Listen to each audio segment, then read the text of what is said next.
I know we talked about fixing all of this rot, but believe it or not, Joe found an original saffron trunk.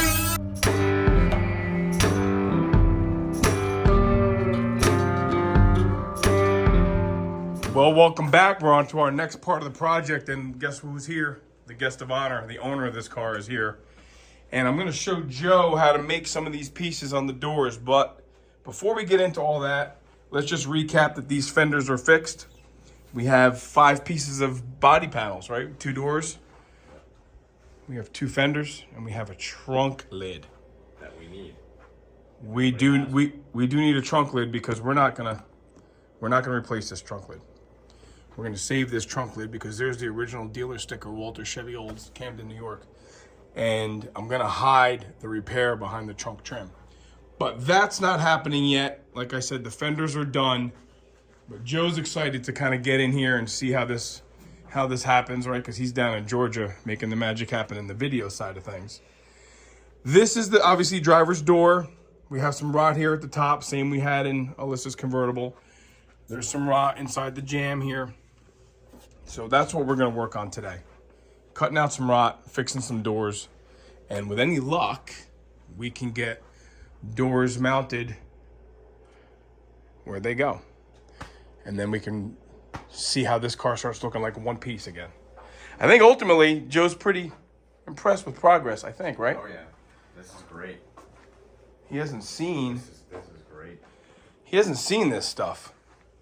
Yeah, I mean, he's seen it in videos like everybody else. And totally different in person than what you see on a video. It's hard to tell. It's hard to tell, but in person, it's really something. He says it looks better in person. I was telling you guys all the while that all these repairs look better on video. And he's telling me, nope, they look better in person, which is good. I take that as a huge compliment. So enough blabbing. Let's get to cutting and welding. So getting down to the nitty gritty here, let me point out a couple things here. If I can get a pointer. You know, this looks like it's flat, but it's not. There's definitely a downward turn right here. These 2 pieces are on a different plane. So this new part is gonna have to have this little contour there. We also know it's kind of flat right here. And then somewhere about here, it goes straight. But here's the peak of the turn. So if I cut all the rust out first, like I oftentimes do, it'll be really difficult for me to ascertain where the point is. Is it here? Is it here? Is it back here? So I think what we are gonna do is we're just gonna make a blanket cap to go over that. Make sure I have the contours the way I want. Then we'll trim both to match. I feel like that's the best way to go. And that's a lot of times how you see, you know, guys like Fitzy and, you know, other fabricators on the tube. They will make their donor piece first. And I think that's what we're gonna do this time. Only because it's a pretty complex curve. And I'd hate to do it all and get it wrong. I didn't have much to go with on Alyssa's car. This one I have a baseline, so. All right, let's get some metal out and make it happen.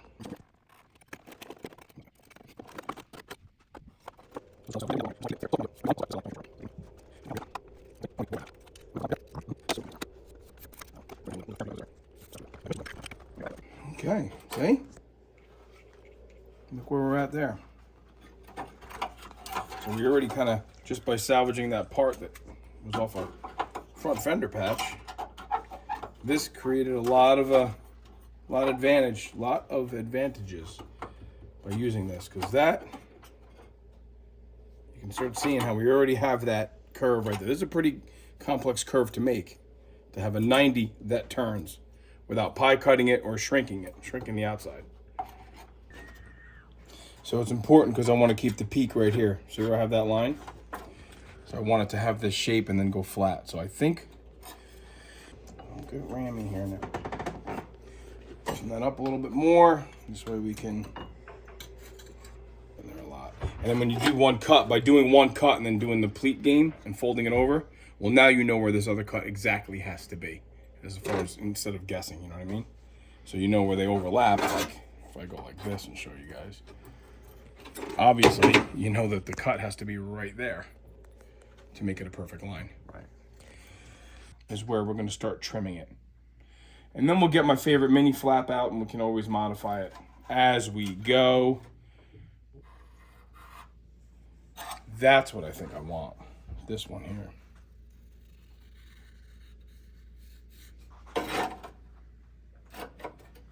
Picking up what I'm throwing down.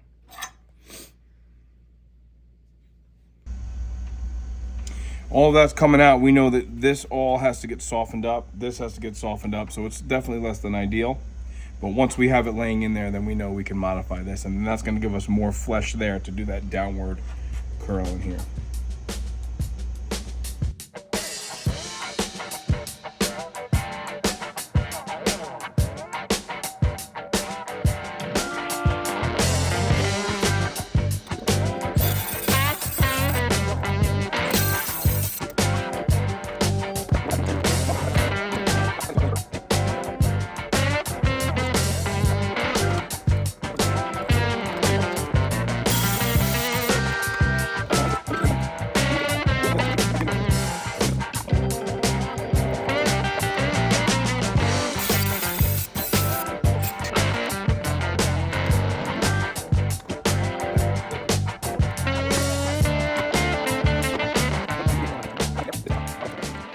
Here's the fit for the part. I don't know, probably been like an hour. We're gonna weld it on the corners that do line up the way I like them, and we'll walk it up, tack it, and then we'll start pushing the part the way we want it into this lower valley here. Trying to get this compound bend inside curve is really, really difficult. But once we weld it here, as I just lost the part right with Joe, we had it like that. Once we weld it in those corners where we know these are mint, then we can really start getting the final shape. And you know, once it's all ground up and polished, it'll look mint and everybody will think we're awesome.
Look, we fixed the top of the door, and we're pretty happy with how this came out. It's not perfect.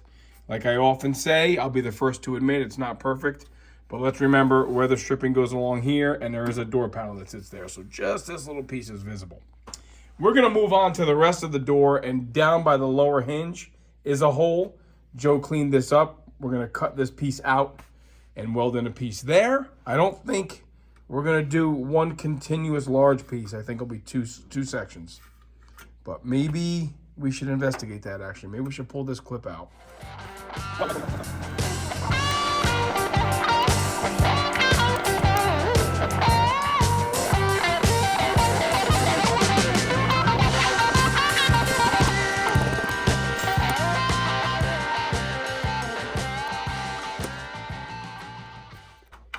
So really what has to happen now is this thing just has to get trimmed to fit. And this will get a little bit more, this has to get a little bit of a shape. See how this is not totally flat? Mm-hmm. This has a little bit of a curve there. So we can put that on our beaten bag, the old bath mat trick.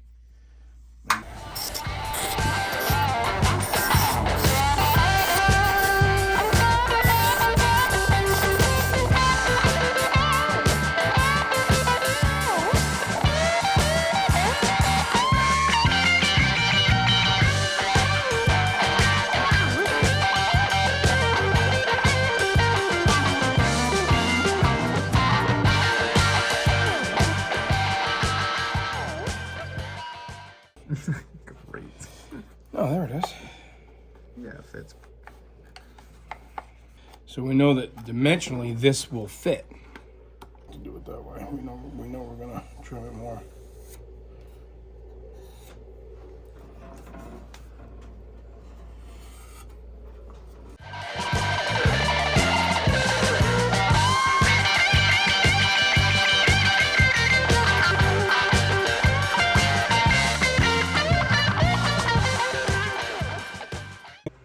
All right, well, we are definitely a little bit punch drunk here. We've spent the lion's share of the day. I want to say it's 6 hours. Maybe it's 5. Yeah, 7:30, 8 o'clock. Yep. To So 2:30, 2. yeah, so it's like 6 hours.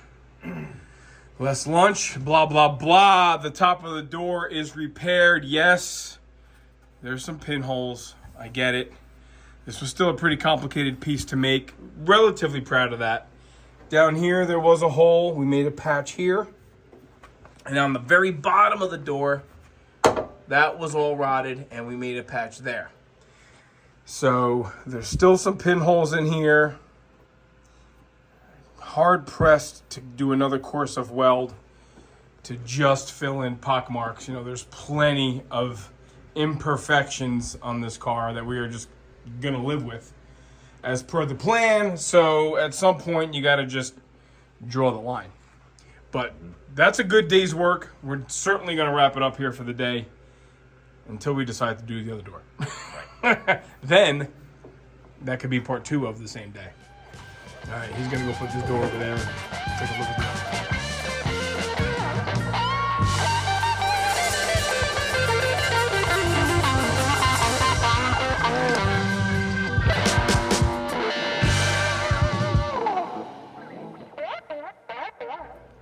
Door number 2, passenger side door. This door required 1 repair. The other door had 1 spot, and then the lower section. This one, unfortunately, was rotted. We thought we saved it. It's here somewhere. If we find it, we'll show it to you. But this is what we made. It has a little bit of an upturn here to match the body line of the shell, and obviously it has a flat downturn. What we did do on the other side, and we did here obviously also, is we put some holes in here so we can plug weld to the shell of the door, just to help, some structural integrity here. But this is how the piece fits that Joe made all by himself. As he's laughing at me. This is the part, and this is how it lays in. Now there is a little bit of a dimple in the door shell. Factory, see the dimple here? And the dimple here? I'll probably kind of hit that with a hammer to lay that in there, but this is a pretty good fit. So what we'll do now is we'll just burn it into place and then do our metal finishing, which is very, very tedious, as Joe can attest to now, right? Oh, yeah. Yeah, welding it takes 15 minutes. Metal finishing it could take another hour. All right, let's cook it in place and we'll check back.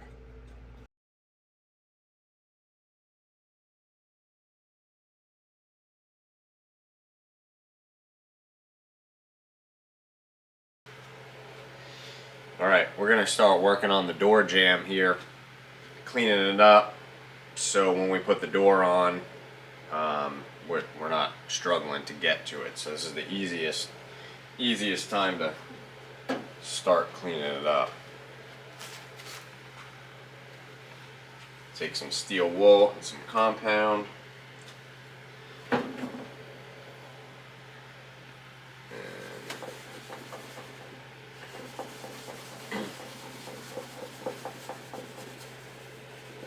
Start rubbing on it.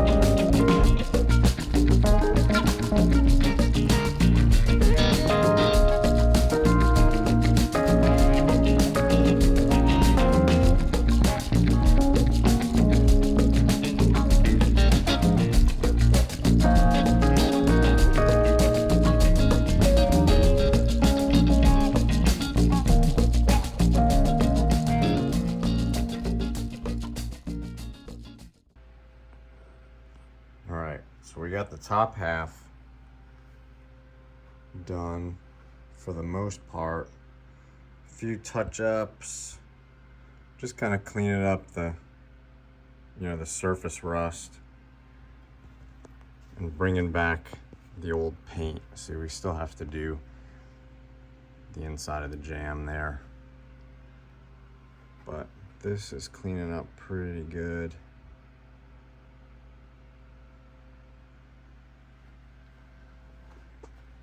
And then over here we'll just continue around the bottom of the door to the other jamb.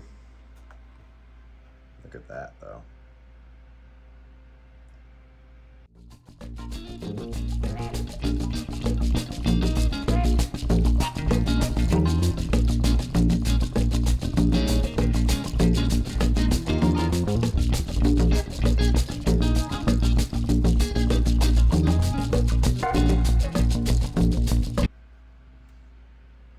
We're moving on to the bottom side here. Pretty covered in surface rust, but we should be able to clean most of that up. There's some pitting, so we'll see how that turns out. But this is what I enjoy doing, because I mean that's what's underneath it, most of it anyway. So it's nice to see what you can remove and expose underneath. So let's see how well this comes out.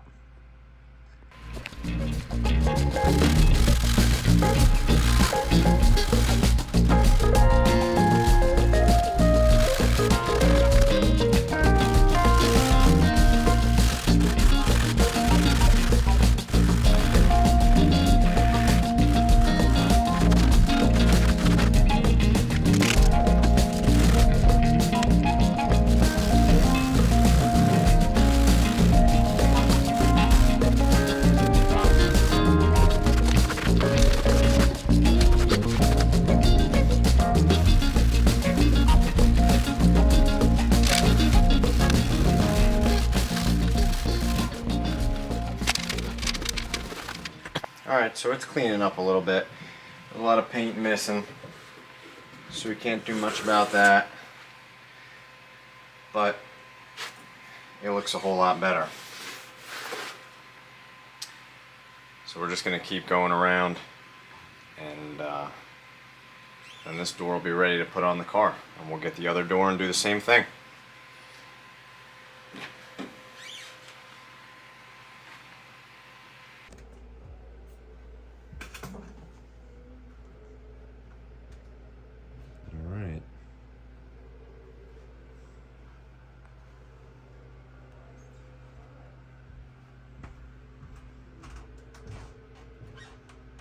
Little by little. It's almost there. There's a few more spots that I really want to touch up. All right, here we go. We're gonna put the passenger door on. Is it close enough? Okay. I got the door. A screw in.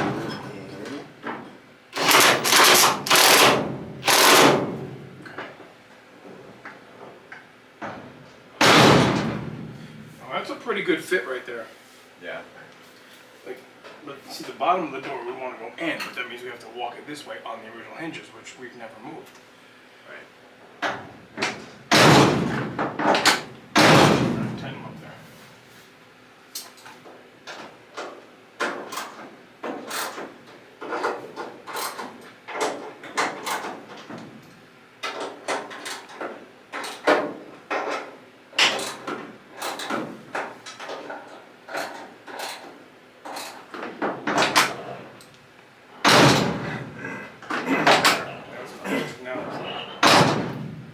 See, the chrome trim sticks out. Yeah. But tree fell on it.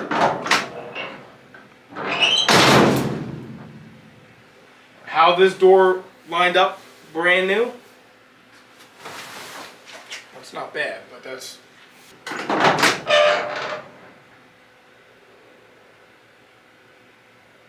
well, you can tell from always this upper bumper The top was rubbing it. was rubbing it, the bottom was barely touching it. So.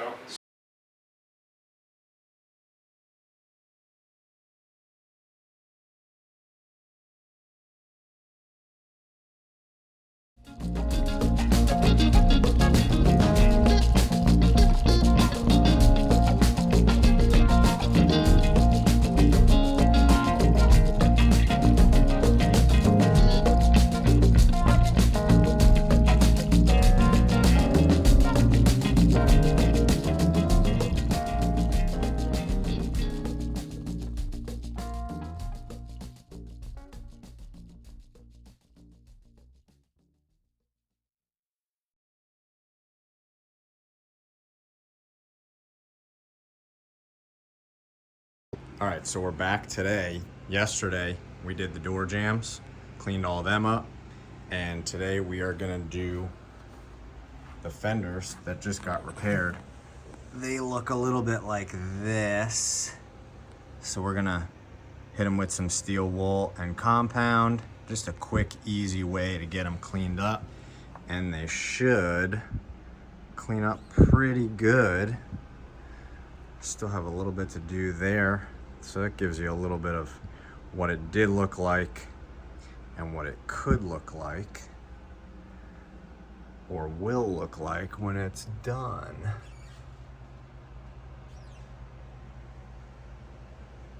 So let me knock both of these out, and then we may, before I leave by the end of the week, mount these up temporarily just to kind of see the car with some fenders on and the doors on, and go from there.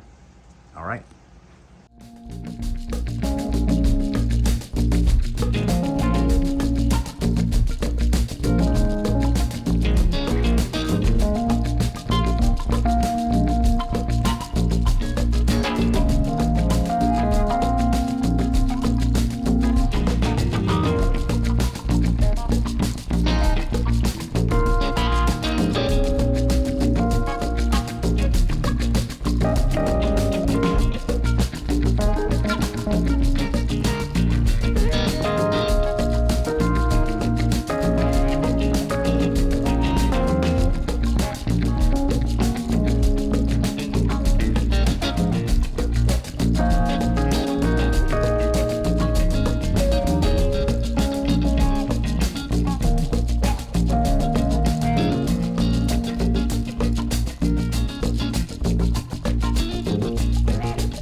Now, this fender's not perfect, but it's got a bit of a shine on it now, and it'll look pretty good, and it'll be easy to keep clean once it's on the car now. It's hard to tell because the lighting is terrible in here with this color.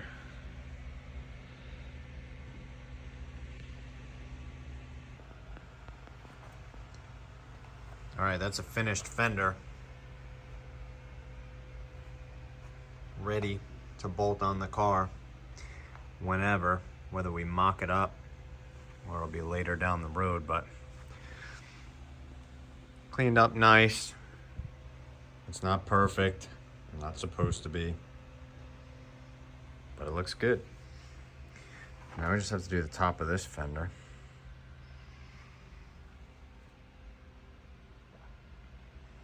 And that'll be 2 fenders that are done.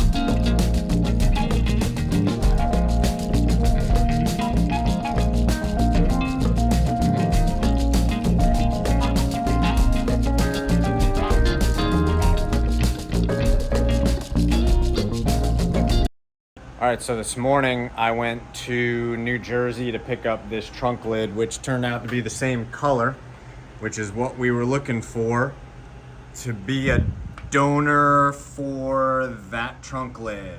Now we can cut the inside out of this one and graft it onto that one.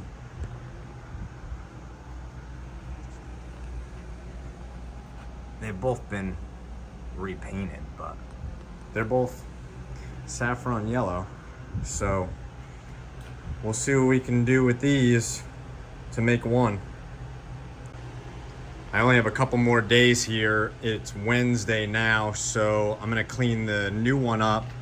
That way, when my brother's ready to cut it up, then he can cut it up, see where he's working, and we can get a nice clean section onto the old trunk lid. So let me get to cleaning this one up, see how it turns out.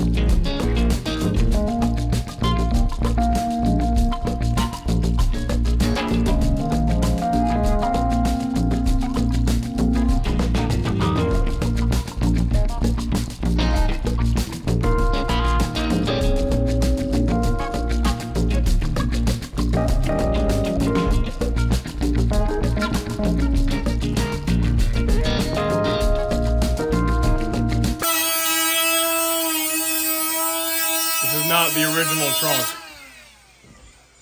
This is the original trunk. And I know we talked about fixing all of this rot, but believe it or not, Joe found an original saffron trunk. The difference is it had a trim along the top because it was from a vinyl top car. So we're going to faux tina that area a little bit. I'll show you what we mean. I think we're considering making a concession here, guys. Because he found this saffron trunk, and it's gonna save me tons and tons and tons of hours, we might considering making wall art out of Mr. Jones's original trunk. I mean, it's this bad. It's really, really bad. And my plan was to cut that trunk apart and graft on the bottom tail. But like I was ready to do, it's even rotted down here. Look at this. Look how rotted that is. So I think from a structural integrity standpoint, we might be making the right decision. We'll show you more when we flip this thing over.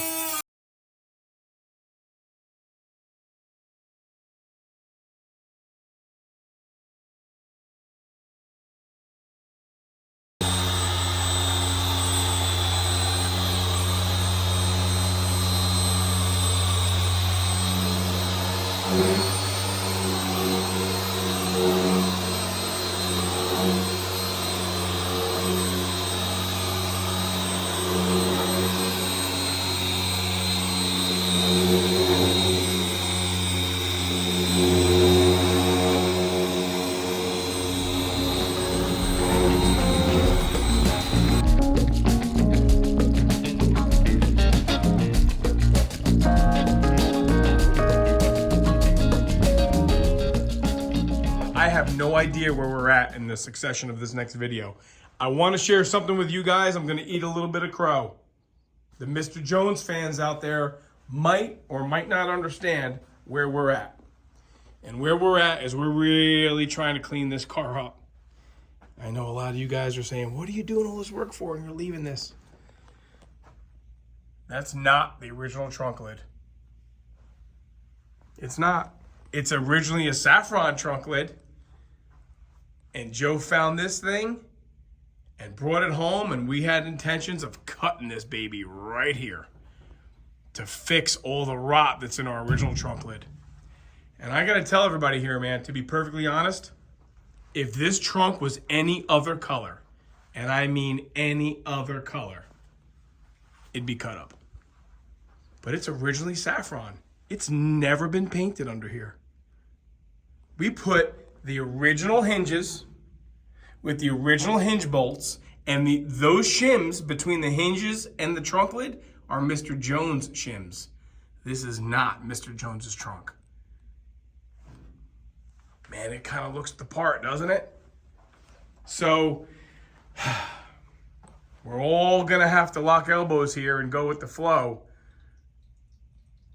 It's going to be, what, 95% original body sheet metal. We know it's got floors, we know it's got trunk floor and wheelhouse repairs. We've watched all that. Here's what we don't have. Right here on the original trunk, and I'll show you guys in a minute. Right here, the original trunk said Walters Chevy Olds. Let's go back over here and look. The original trunk, Walters Chev, I think it says Chev and Olds Sales. Joe, what do we say this says over here? 40 years in the park. 40 years in the park, whatever that means. Camden, New York. That's the original dealer sticker. This right here is what has been motivating me for 2 years to fix this disaster. Look how bad this trunk lid is, guys. I've shown it to you in other parts of the video. Again, Joe's gonna have to edit a lot out. I was actually thinking I was gonna fix this. And I can, you know, in 2 weeks' time.